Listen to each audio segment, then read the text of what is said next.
had just gone outside to get in the car to go get groceries. We had just returned from our family vacation in Delaware when we made a pretty awful discovery.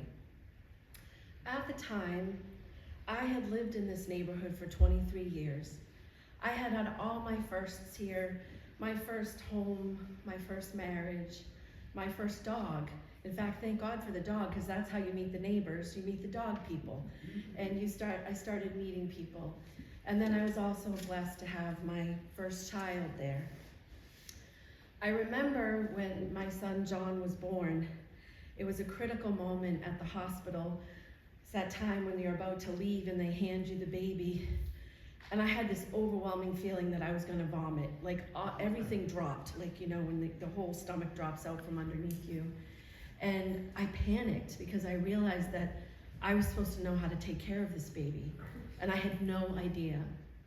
And the beauty of this neighborhood was that thankfully when I got home, I realized none of my friends knew how to take care of their babies either. And together we sort of started to learn how to be parents together. And it was a true blessing, and so therefore I had enough confidence to have 2 more children after that. Unfortunately, I also experienced one of the more challenging firsts, my hopefully first and only divorce. It was hard when this happens because your neighbors and you and my husband at the time, you're all really intertwined. And I was really overwhelmed and grateful to this neighborhood because they never really chose sides. They really supported each one of us in our process. And my ex-husband moved out, and this group of people continued to support our family, specifically me when I was running late for the bus from work, and my neighbors would pick up my kids off the bus so I could get them home. Or when my son split his lip open and I needed to rush him to the ER, the rest of the neighborhood just said, leave the other 2 here, and off we went to help him get stitches. And so these were the types of experiences that I had had in this neighborhood up until this point. So, and even when 13 years ago when I met Lori, much to their surprise, they welcomed her with open arms too, without really any questions. In fact, I really think they like her more than they like me now, and I've had to adjust to that reality.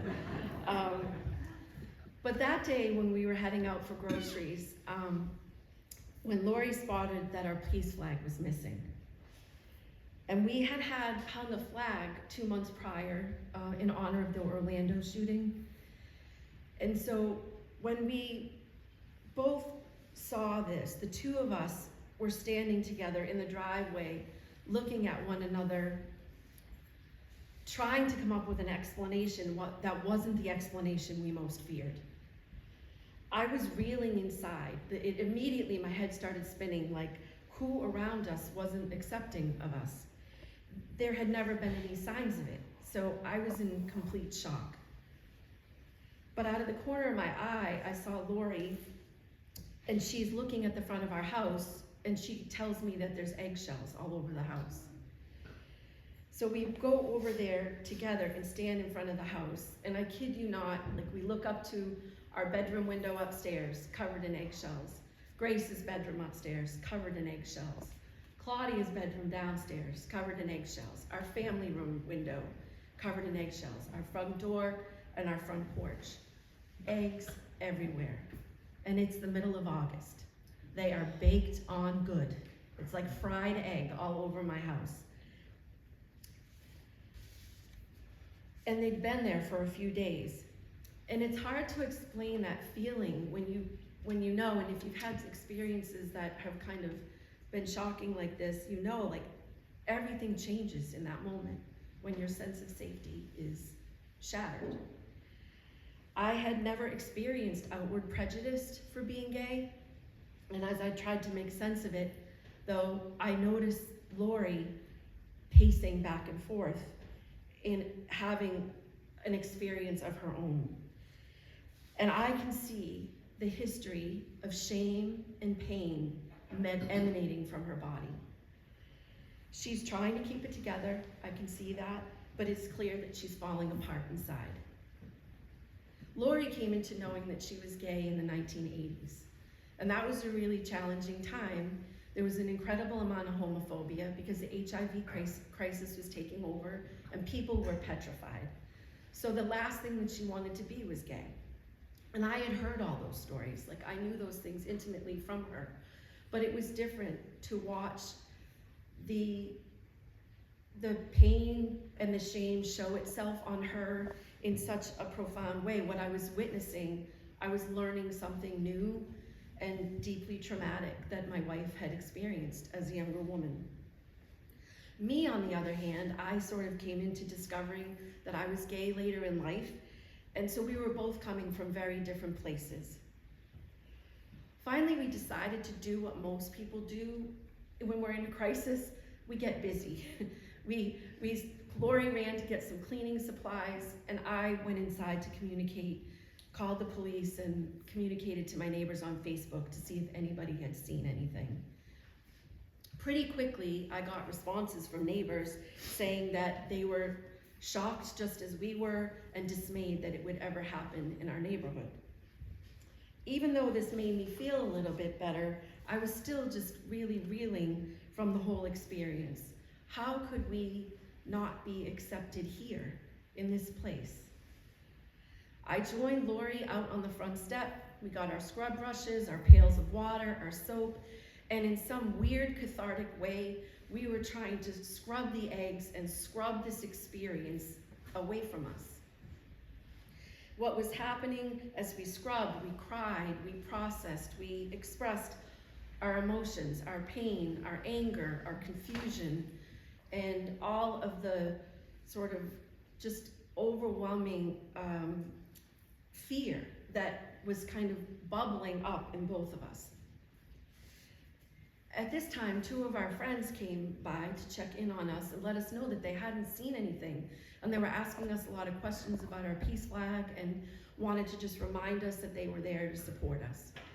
And obviously that made us feel better. They were intending to make us feel less alone, but that didn't really impact anything as we kept scrubbing and no egg was being removed from our house.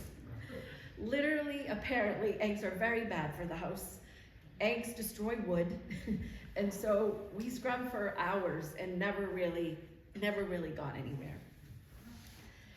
Our neighbors returned shortly thereafter, and with them, we noticed kids playing in the street, kids riding bikes, and 8 kids came into our yard with 4 adults.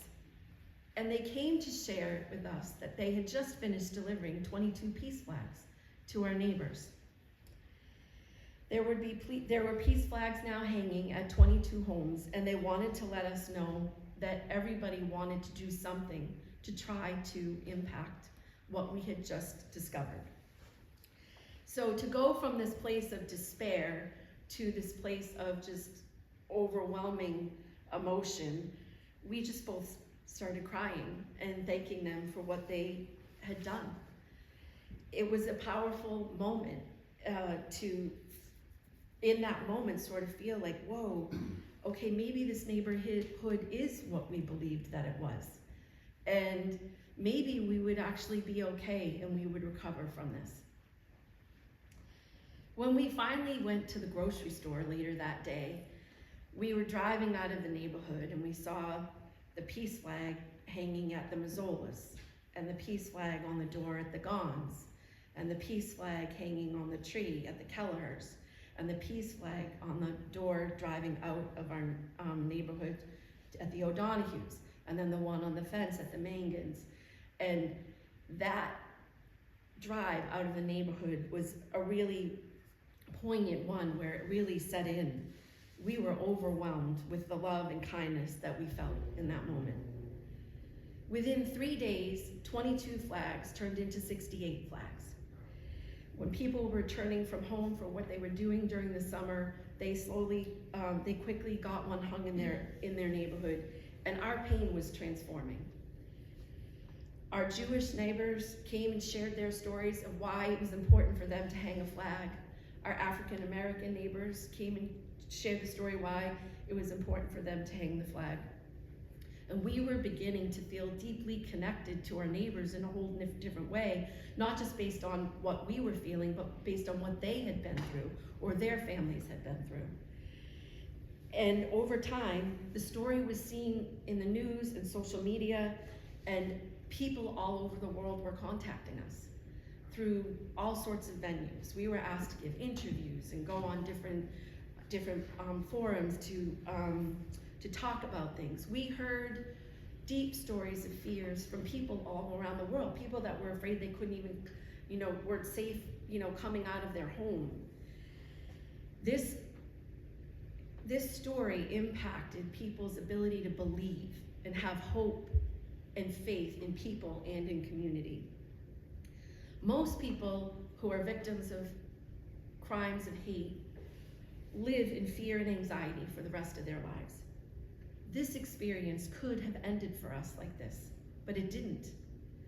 Because of our neighbors' actions, Lori and I have participated in the most loving and uplifting experiences that we would have never even predicted. Most recently, Nancy Chernin, who's a children's author who lives in Texas, asked to tell the story, and she published a book called Rainbow Allies. And it's the story of the children in our neighborhood visiting, delivering peace flags to the neighbors. It's just beautiful. And now more than ever, I believe my neighbors' actions and kindness have been a powerful teacher for so many, and that small acts of kindness really do connect us and change the world. As far as who stole my peace flag, well, I never think about that. Thank you.